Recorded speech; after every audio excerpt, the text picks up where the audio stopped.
Gülleri bir güzel yıkıyorum.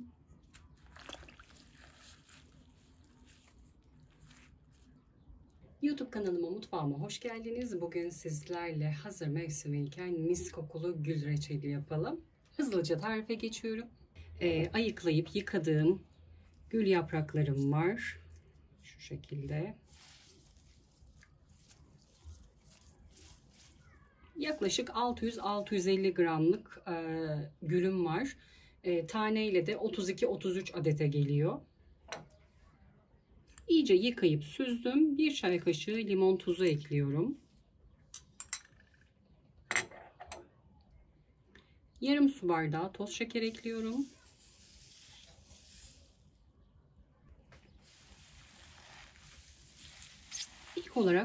İlk olarak gül mayası yaparak başlıyoruz. Gül mayası içinde iyice ovalıyoruz.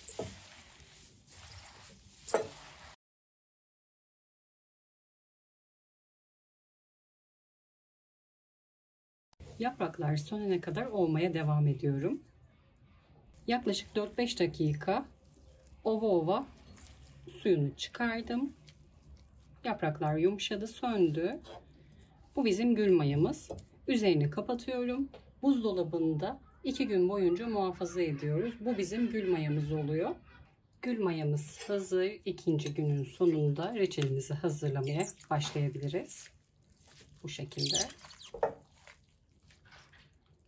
Ben gül mayasının hepsini kullanmak istemiyorum. 500 gramını kullanacağım. O yüzden de bir tartı kullanıyorum.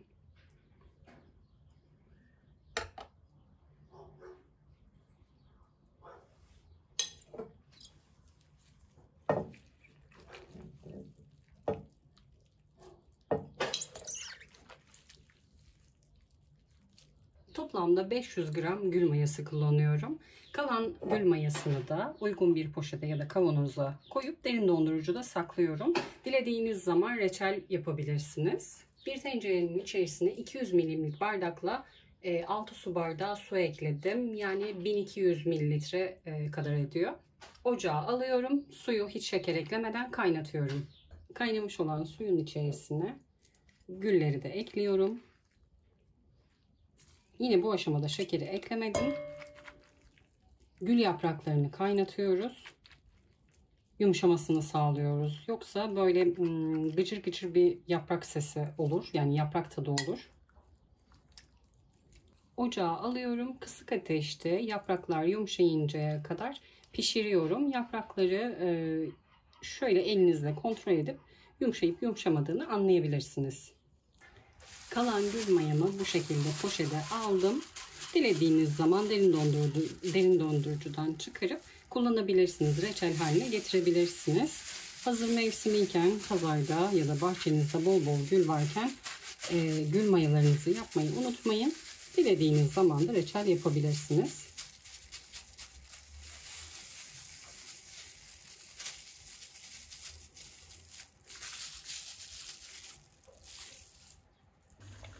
Yaklaşık 5-6 dakikadır kaynıyor. Ocağın altını kapattım. Daha fazla ezilmesin. İsterseniz tadına bakabilirsiniz. İsterseniz de bu şekilde elinizle kontrol edebilirsiniz. Yumuşamış. Bir kevgir yardımıyla gül yapraklarını alıyorum.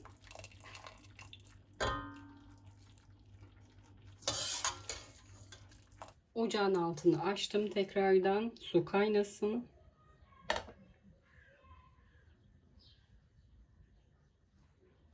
Kabın darısını aldım. 1 kilo 800 gram şeker ölçüyorum. Burada 1 kilo şeker var. Tekrar 800 gram daha ölçeceğim. Kaynayan suyun içerisine toz şekerimi de ekliyorum. Koyu kıvamlı bir şerbet olana kadar yaklaşık 10-12 dakika orta ateşte kaynatıyorum. Şerbeti 12 dakika kaynattım. Gül yapraklarını içine alıyoruz. Reçelin kıvamını kontrol ederek alıyoruz artık bu aşamadan sonra. Renginin böyle göründüğüne bakmayın. Sonrasında değişecek. Şu an çok güzel bir görüntü değil, biliyorum. Soluk bir görüntü. Tekrar ocağa alıyorum. Ocağın altına çok kısık yapmayın. Fokurdamaları görelim. Yaklaşık yarım saat kadar kaynadı. Kıvam kontrolü yapalım. Çay tabağına derin dondurucuya 1-2 saat öncesinde koymuştum. Şöyle reçelden bir damla damlatıyorum. Bu şekilde eğer zor dağılıyorsa olmuş demektir.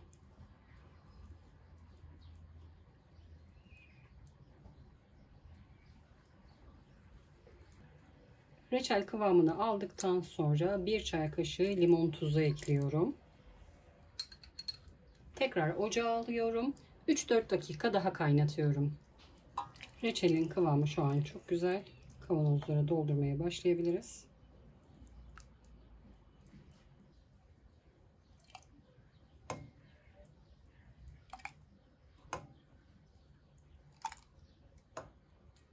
Kavanozun kenarlarını bir peçete yardımıyla siliyorum. Sıcak sıcak kavanoz kapaklarını kaynatabilirsiniz. Sıcak sıcak kapatıyorum.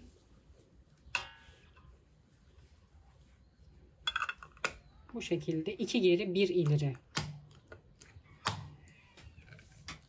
Bu sesleri duyuyorsunuz zaten. İyice sıkıyorum. Bu şekilde. Tekrar aynı şekilde kavanozun kenarlarını siliyorum.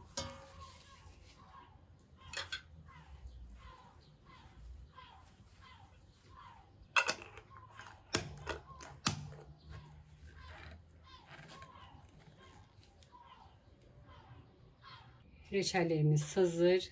Tüm reçelleri kavanozladım. 4 adet kavanoz çıktı. Bu şekilde de 2 kase çıktı.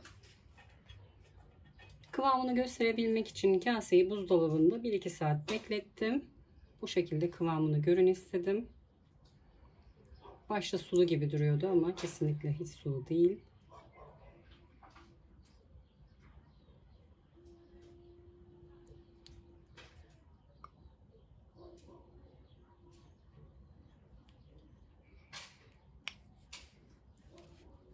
Kavanoz kapaklarının mutlaka kullanılmamış olsun. Kullanılmış kapaklarla vakumlayamazsınız. Buna mutlaka dikkat edin.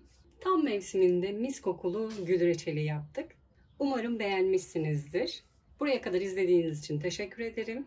Tüm aşamaları birlikte yaptık. Aklınıza takılan sorular olursa yorum kısmına sorularınızı bekliyorum. Gördüğüm an size dönüş sağlıyorum. Kanalıma abone değilseniz abone olmayı, sevdiklerinizle paylaşmayı, bir sonraki videomdan haberdar olmak için bildirim zilini açmayı unutmayın lütfen. Yepyeni tariflerde görüşmek üzere. Herkese afiyet olsun.